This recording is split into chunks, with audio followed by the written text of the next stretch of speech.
Good morning, anyone, or afternoon, or evening, depending on when you're seeing this.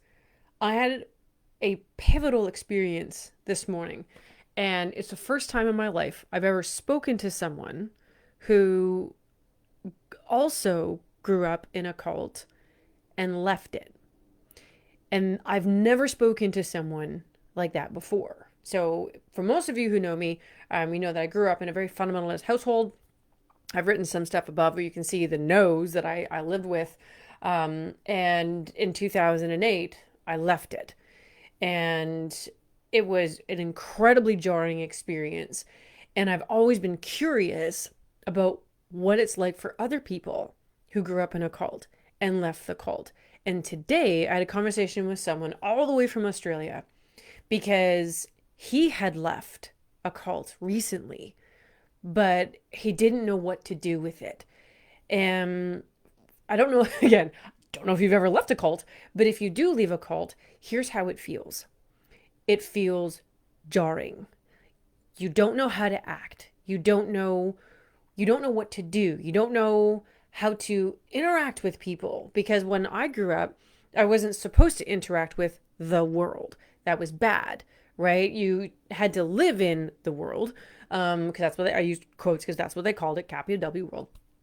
And because you had to survive, but you shouldn't really go too far. And so you always were on the cusp of, have I gone too far? Do I have too many friends? Am I out too much with people who are not part of the church, and so on and so forth? And then when you leave all that, that still stays with you. So now you don't know how to act. You don't know. I didn't know how to order cable. I'd never had alcohol. I never said the F word until I was in my 30s. And I've been, if you know me, I've been making up for lost time. But the gentleman I spoke to this morning, he's been hiding his story. So I didn't really hide my story. I would tell my story, but then at the end of the telling, I'd feel just like, it's just weird. And I think people would look at me like, whoa, that was craziness. And then, tootle off and whatever. But I felt like, but that story, it hurt me. Like it changed me. It stopped me. It stymied me. And I couldn't figure out how I could get people to understand just how traumatic that whole experience was. And so I left the cult after the initial euphoria and I thought all of my fear would go away. But what it actually was replaced with was an absolute terror because usually when you're with a fundamentalist group, a closed group, a cultish group, they frighten the shit out of you about leaving. You're going to die of cancer, car crash, or some horrible thing is going to befall you because you turned your back on the group, right? And every group believes that, like that are constructed in this way, believe that they're the only ones with the answer. They're the only ones who are the true group, blah, blah, blah, blah, blah. I'm sure you've heard it before, right? So you're turning your back and everything else, well, now you're screwed, right? And so even though I had the car crash and didn't die, evidently, I knew that wasn't necessarily true, but you're always kind of waiting for the hammer to fall. And the other thing that stays with you is some of those same thought patterns. So for me, it was massive self-sabotage, right? Every time I grew up understanding whether this was their intention or not, but this is how I took it as a child, that success was bad. I was proud, and pride is bad. Pride is a punishable sin. Ergo, anytime you feel good about yourself, do something bad, feel like shit again, and then now you're okay because you're supposed to be at the bottom of any totem pole, right? If you think good of yourself, then, like, who do you think you are? And so what happened corporately for me, so when I was in corporate Canada, I kept getting fired or I would quit. And it was just like, anytime I thought I was getting somewhere, I'm like, I can't improve, and chop. And then away I go. When I left and then I started my own business a year later, I thought, finally, I'm going to be free. Finally, I'm going to stop doing this to myself. But I didn't. I kept going.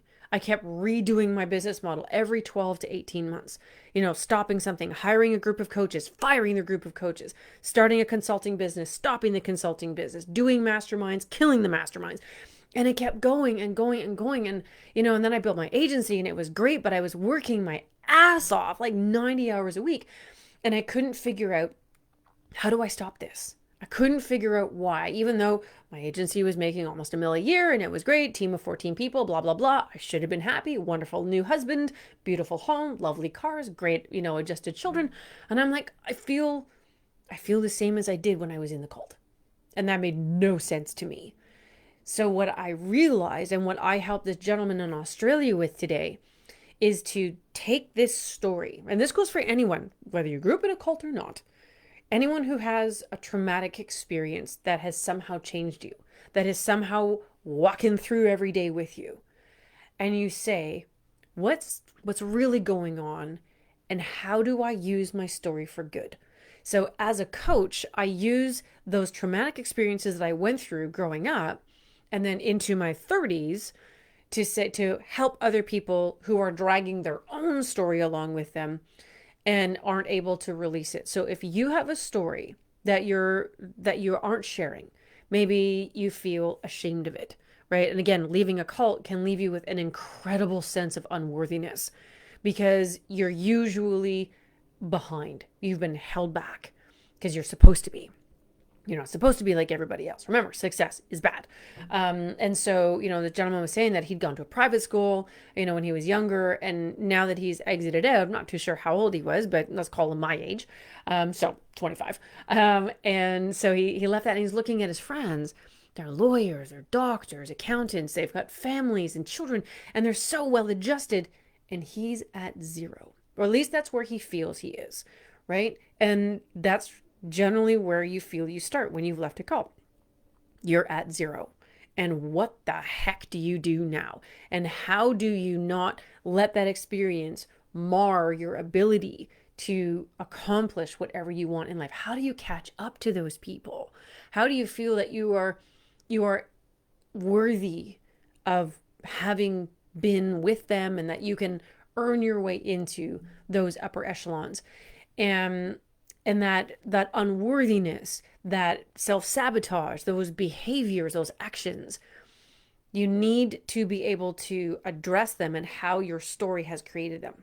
So if you've read my book, Think Again, my 7-stage journey from self-sabotage to success, you'll see that there's something in there, two things. One's the story changer chart, and the other one is the assumption changer chart. One is internal focused and one is external focused.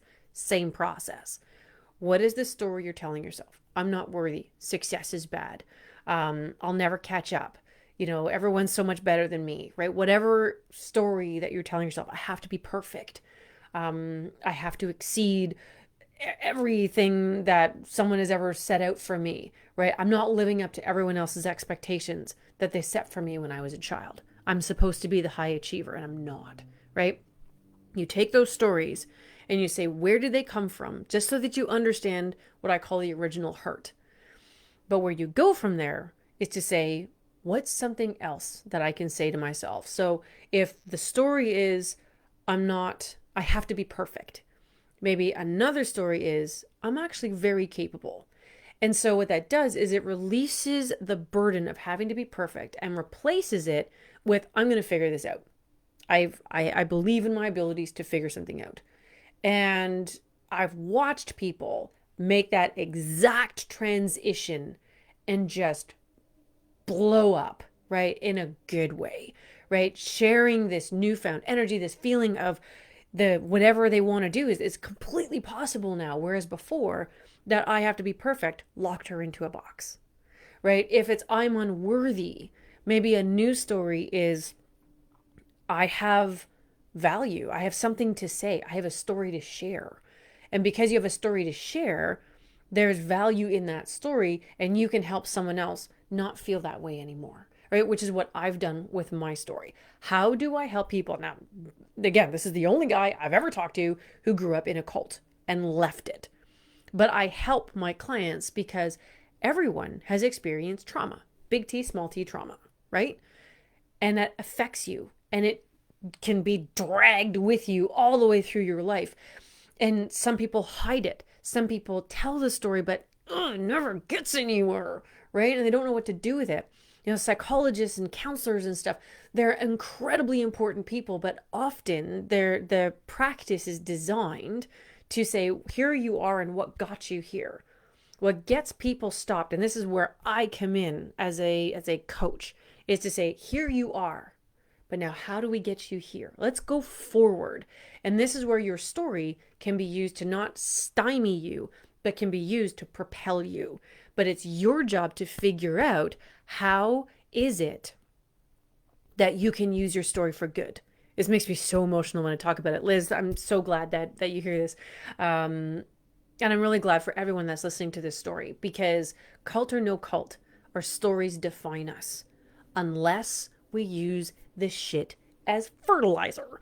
And then we take that fertilizer and we grow something out of it. You can grow a business out of it. You can grow a fantastic relationship out of it. You can stop arguments because of it. You can stop petty little assumptions from controlling you and stopping you from getting what you want. Like, all these things are possible when we understand our story, when we take it. Because what I said to this gentleman from Australia is like, you've got your crap and you've put it in a box under your bed, but it stinks and the whole room stinks, your whole house stinks, right?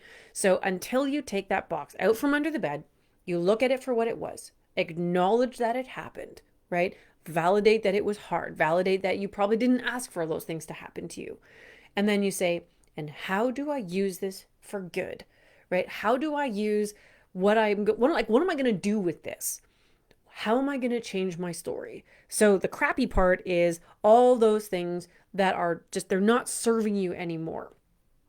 But you can change that and you can spin it in a different way. So if you want, you can go to, again, thinkagainbook.com. There's lots of resources there. You can download the story changer chart, the assumption changer chart. By all means, you can DM me or PM me and or whatever it is called anymore. I don't even know, to talk about it, because at the end of our conversation, I was so happy to hear one thing in that man's voice: hope. Hope, trust, and a realization that this story that he was hiding, because coming from something like that, you don't want to look like the weirdo in the room, right? You want to look put together. You want to look like you've got it and you're capable and all this other kind of stuff. But if that trauma is staying inside of you, you can't, because you only act according to what you believe, and you believe thoughts that you think often enough. And so if you've been growing up with certain things pounded into your head, like me, again, success is bad, right? It's really hard to let go of that. And you just can't leave the group and expect the thoughts to go, because your thoughts, you're in here and they build neural pathways. So if you feel that you're not getting what you want out of life, relationships, business, career, really ask yourself, what do you believe about yourself? What are your thought patterns? Go back to that original step. What are your thoughts? And say, if this is a thought that I'm thinking often enough, that's creating a belief system that is stopping me from getting the life, business, career, relationships that I want, you don't start with working really hard. You don't start with hammering at someone for why they don't understand you. You back up the train to your thoughts. How can I change what I'm thinking about myself, my future, where I stand in the world compared to others, right? And you find ways to remind yourself. How do I remind myself of this new way of thinking? You put reminders on your phone, stickies on your mirror, personal favorite of mine, stickies all over the place, right? You write a journal, you write down the same thing that you want to believe over and over and over again, because that feeds the reticular activation system in your brain. And then your brain is like, oh, that's what you want me to find evidence of in the world. Now you start seeing opportunities to act in a different way. But you cannot begin that process by just working harder.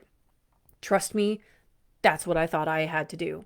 And for nearly 8 years, I wore myself out trying to do that before I realized that the problem wasn't that I was a woman or I had a certain intelligence level or something, happened in my life, blah, blah, blah. None of that. It was that my belief system was screwed up and I needed to change it. So I had to go back. And since then, everything that I do now brings me the most incredible joy. I have one phrase, I'm sure you've heard it. I say it all the time. At the beginning of my day, at the end of my day, I challenge myself, did I do it? And my whole existence is bent around, did I help people live happier, wealthier, and a more fulfilled life? At least one of those things got to be checked off. And I really feel today, it's 11 o'clock in the morning, and I really feel like I've already done that with this guy that I talked to in Australia that heard about me through the grapevine from someone on the other side of Australia who said, hey, you need to talk to Rebecca because she left a cult too. And Such a magical experience for me. I've never talked to someone. I always wondered what it'd be like to talk to somebody who had also left a cult. Cause I'm like, did they feel the same way as me? Like I've got my sisters to talk to, and of course we feel the same in many cases about what it's been like and so on. But I've also wondered, like, what about other people? And the number one thing that really came up for him was unworthiness. And with any kind of traumatic experience or rejection or whatever in our past, that's often how we feel. But I hope, crossing fingers, that he doesn't feel that way anymore. And I hope, crossing fingers, that none of you can feel that way anymore as well. Own your story, acknowledge your story, and for the shitty parts, say, okay, that was bad, but how can I use it for good? Whether you want to teach your children how to overcome that kind of thinking or those kind of things that are holding you back, whether you want to teach your spouse who may be struggling with the same kind of a thing, and maybe you want to coach about it, right? That's how I've manifested it for me, because I do a whole bunch of different types of coaching, but I weave my story into all of it. It deepens your relationships with people. It doesn't make you look weird. And this is what's really come up for me. So I'll just kind of wrap this up because it's been a bit of a longer video today. But what it has done for me, it doesn't make me feel weird anymore. It doesn't make me feel different. What it makes me feel is useful. And our stories are useful as long as we use them for good. So I hope those out there who are watching this video, whether you came from a cult or not, whether you've had trauma or not, everyone has a story, and we can always use the parts maybe that we're not proud of, where we screwed up, where we failed. And you can use that story for good. You just need to change the way you think. I hope you guys have a fantastic day wherever you are. Peace out, and may you live a happier, wealthier, and more fulfilled day. Bye, guys.